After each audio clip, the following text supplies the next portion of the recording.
This place doesn't look like Snead's Farmhouse, does it? It's because I'm not at Snead's Farmhouse. I'm gonna take you to a special place today. So go grab your coffee, go grab a donut, a Danish, something, and we're going on a road trip.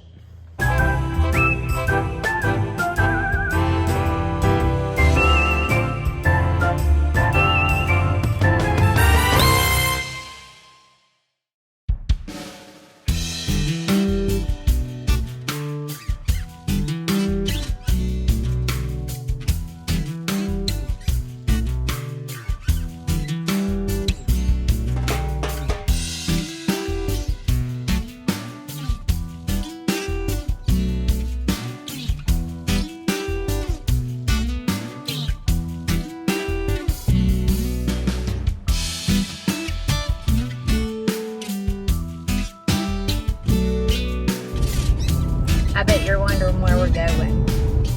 Listen, I'm fixing to take you on a vacation that is well deserved. It's well deserved. You've been through a lot. The holidays are coming up. You're probably stressed out trying to figure out how to get through the holidays.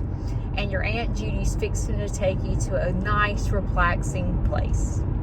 Before we get to our destination, I do want to make one pit stop because I want to show you something that I grew up with so you can get to know me a little bit better. You know, I feel like as you watch creators, it's important for you to know that their background, what they like why they do the things they do. So I'm going to take you down a little bit of a memory lane. All right. I'm approaching the house that my dad had built. Back many years ago, Ivan took out my dad's entire house. That was a hurricane that came to Gulf Shores. My dad's brother is an architect and he designed this house that my dad had built. So here is the bay. You see the water and the boat and everything.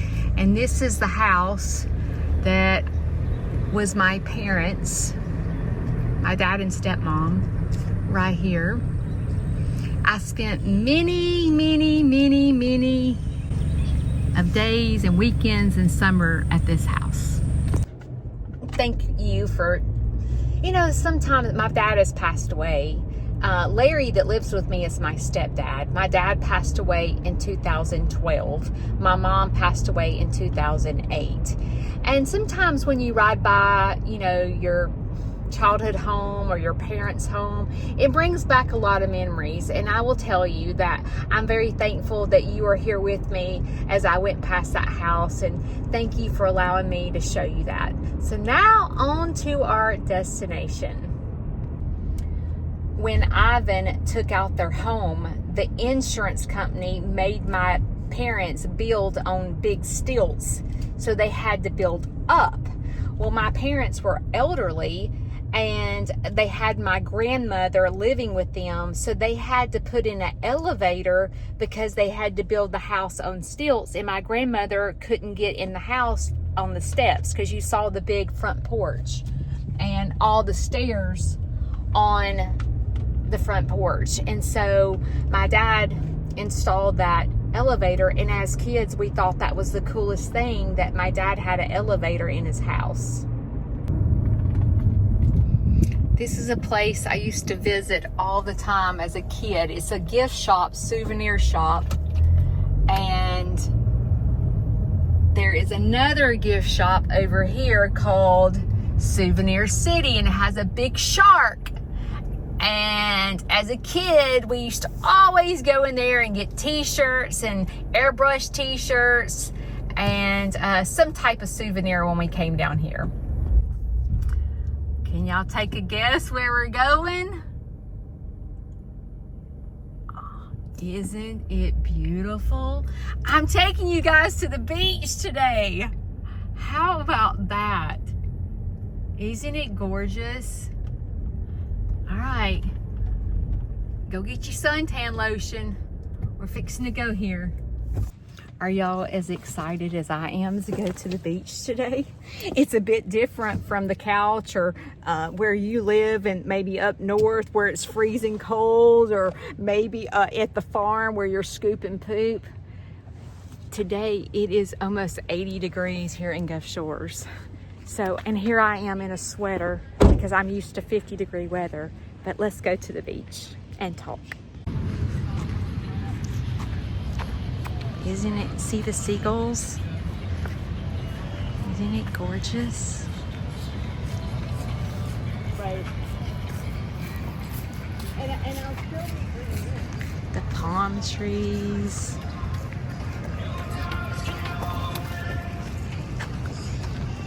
One thing that I love about the Gulf Shore beaches, the Gulf, is right before Shane and I moved from here, they installed these runways, is what I guess is what you call it, for people with wheelchairs so they can go to the beach too. And you know, many a times me at Snead's Farmhouse talk about not discriminating against people with disabilities, and this is one beautiful way that the beaches do not discriminate against disabilities. They think about the people that can't actually walk to the ocean, and it makes my heart happy that they did that. All right, let's go out here so I can get by myself. We're gonna go all the way to the beach, or to the ocean, I guess I should say. So gorgeous out here. See all the condos? So see, if you go back and watch my video from last week or the week before that said moving, y'all, this is where Shane moved me from. So you can see why I was praying to God for him not to move us, because I went from the beautiful beaches to the country where I didn't know anybody. So this right here is where we used to live. You see how gorgeous it is? You know, if you're at the beach, you gotta search for seashells, right? So I see a couple of little seashells down here. Look at this little one.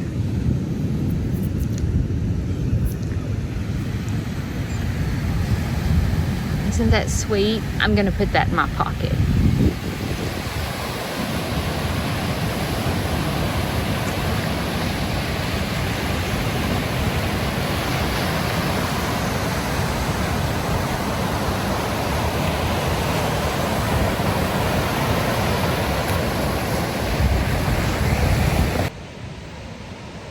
Makes me miss home. But I'm so thankful for my farm, but I miss home so much. All right, I don't know if it's gonna be too loud for me to talk because the ocean waves are just whipping. But I wanna talk to you guys about something. All right, I'm gonna sit down right here and talk to you guys.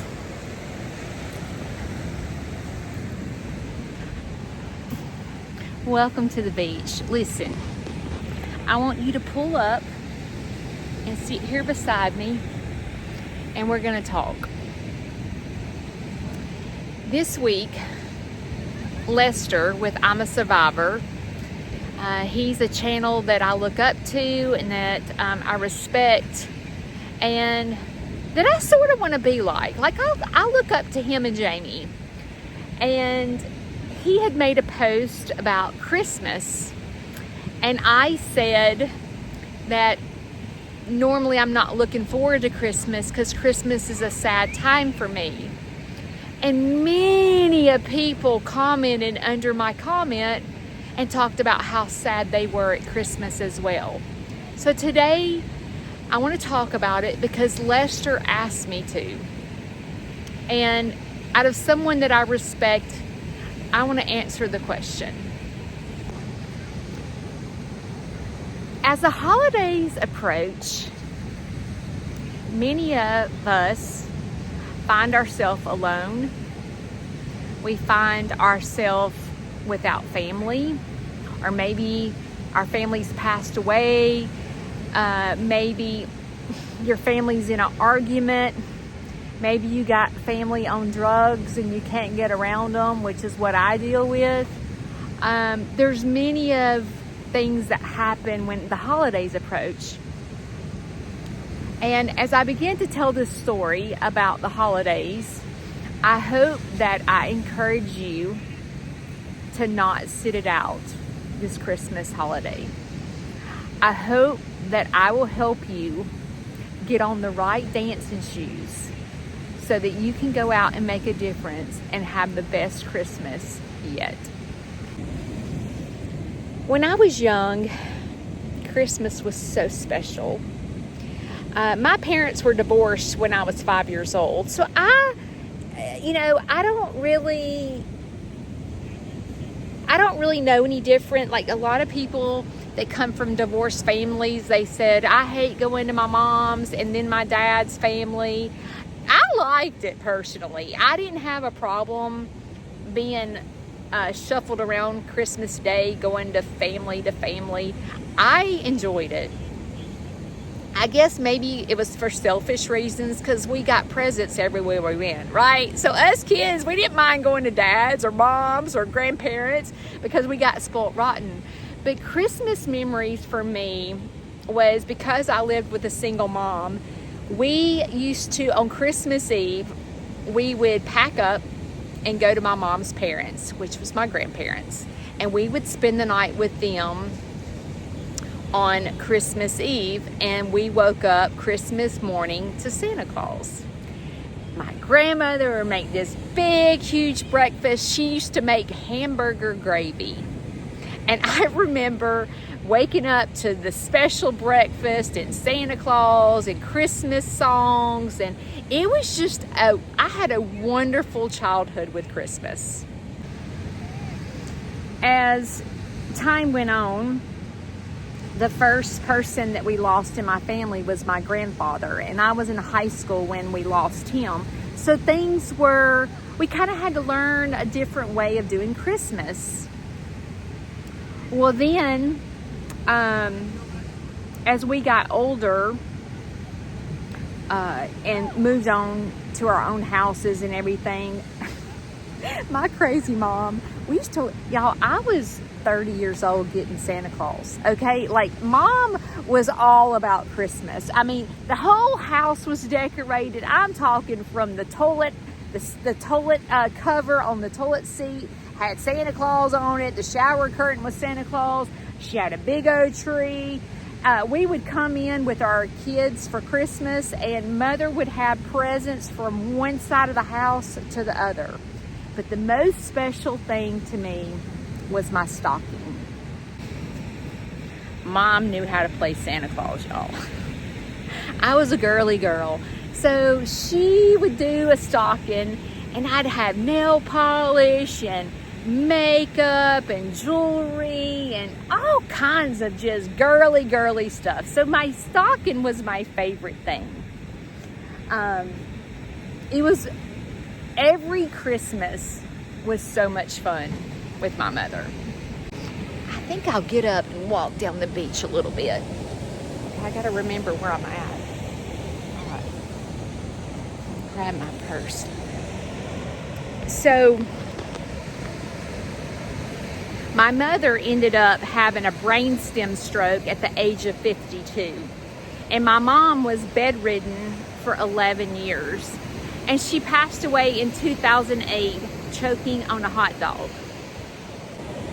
Needless to say, that was devastating to my grandmother. And so we had to learn to do Christmas a different way because mom was in the bed, and no longer did I get a stocking, and no longer was Santa Claus at mom's house, and no longer was mom there to decorate the Christmas tree and decorate the house. So things changed rapidly.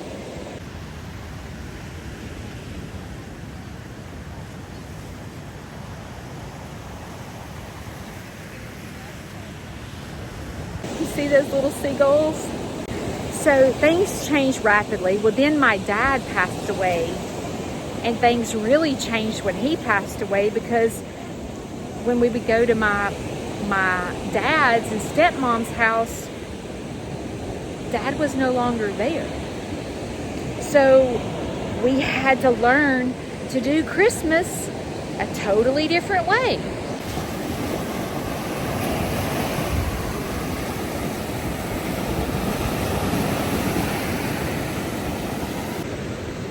And it was just never the same. It was never the same. Well, my husband wasn't really into Christmas. I was married for 15 years before Shane. And he was the type who the kids got a $50 bill and that was it. Well, my kids were young. And believe it or not, I'll be 54 in April, and I have never given my kids Santa Claus. My kids have never opened up Santa Claus gifts from me because I allowed my husband to dictate what we did at Christmas. Look at all these shells. Wow, y'all. This is like a souvenir. Look at this. Look, there's a part of that. That's a $50. Look at this beautiful shell. Y'all, we gotta collect these. Help me pick them up.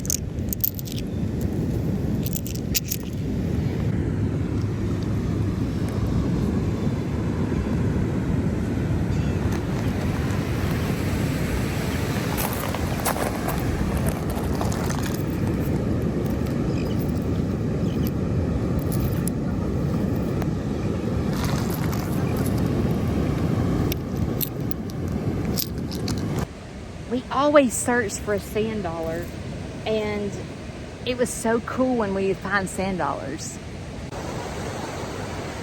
So I have a lot of regrets when it comes to my children because I never got to be that parent that bought Santa Claus and had my kids at my house for Christmas.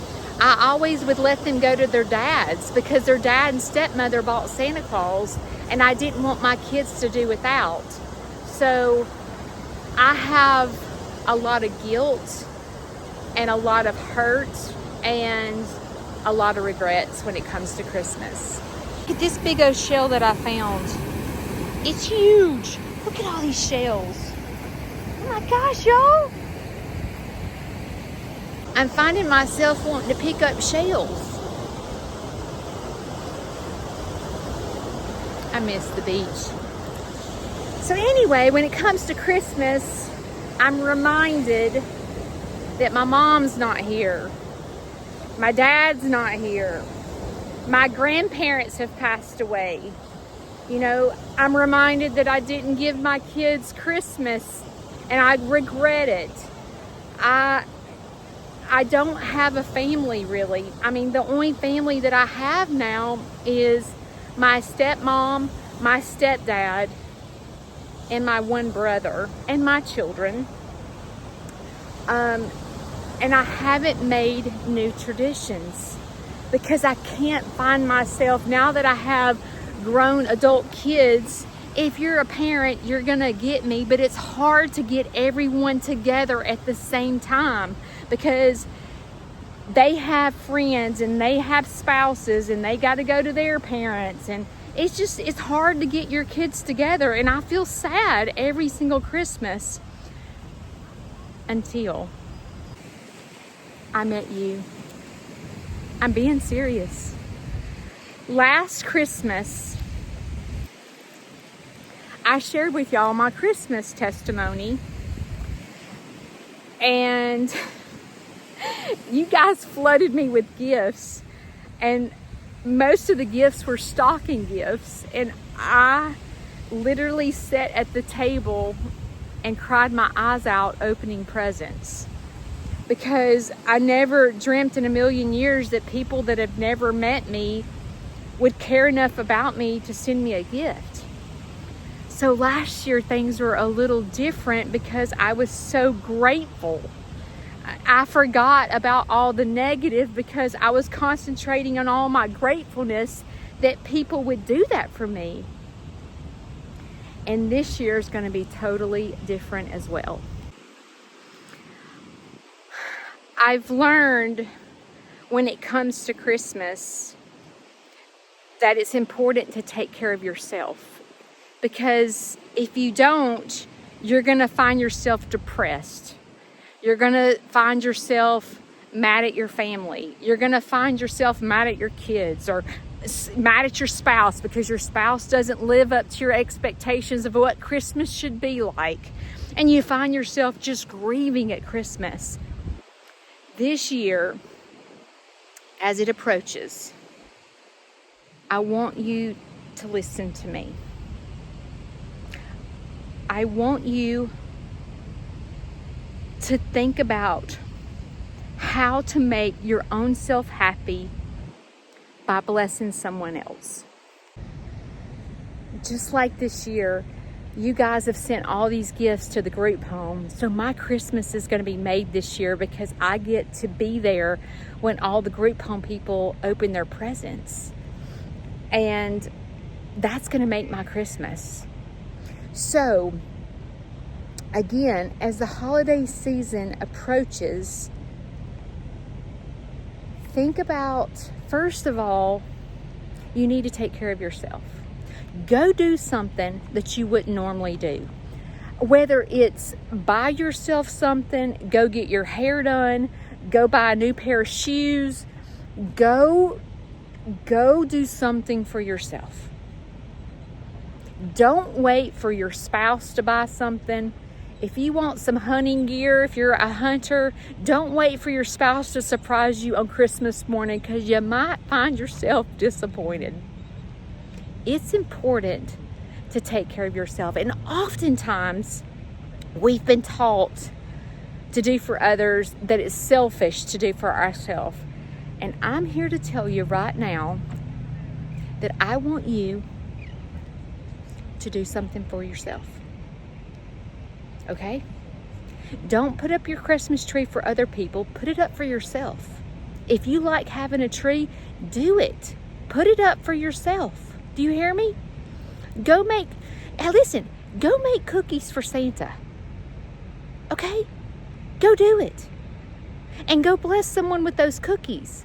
Get out of your comfort zone and take care of yourself. Now, I'm going to be honest.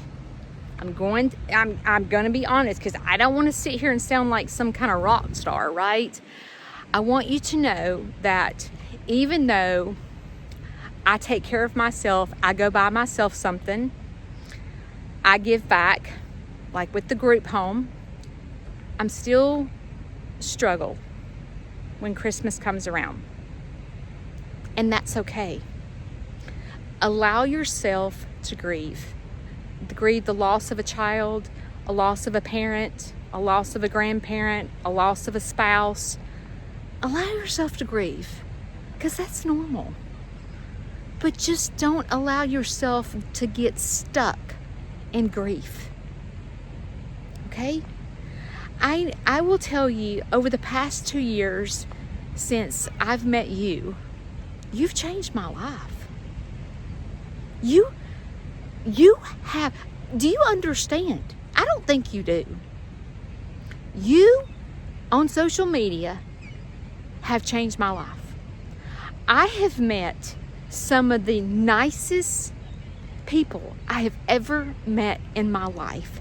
The most giving people that I've ever met in my life. And I want you to know that if you do not have a family, you have a family on social media. And I know probably people that are not on social media don't quite understand the connection that we have with each other. But listen, I do. I'm your friend, okay? I'm here for you. You're here for me. We're in this together. You do not have to spend Christmas alone. You do not. As a matter of fact, on December the 14th, I'm going live with the group home because I want you to be there with me. I don't want to do it alone. You guys gave to the group home. I want us to do this together. So remember that. Christmas doesn't have to be depressing this year, but it's going to take you getting out of your comfort zone to take care of yourself. And for you to remember in your head, it's not selfish to take care of yourself during the holidays. Okay? It's not selfish. Did you hear me? Here comes a truck. Again, it's not selfish to take care of yourself during the holidays. Holidays are the hardest on most of us.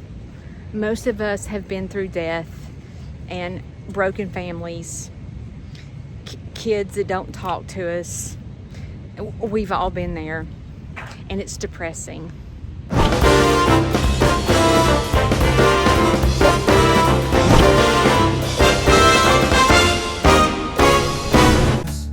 The sky's turning blue at Snead's farmhouse, where the love runs true. Aunt Judy's in the kitchen, coffee in her hand. With wisdom in her heart, she takes a stand.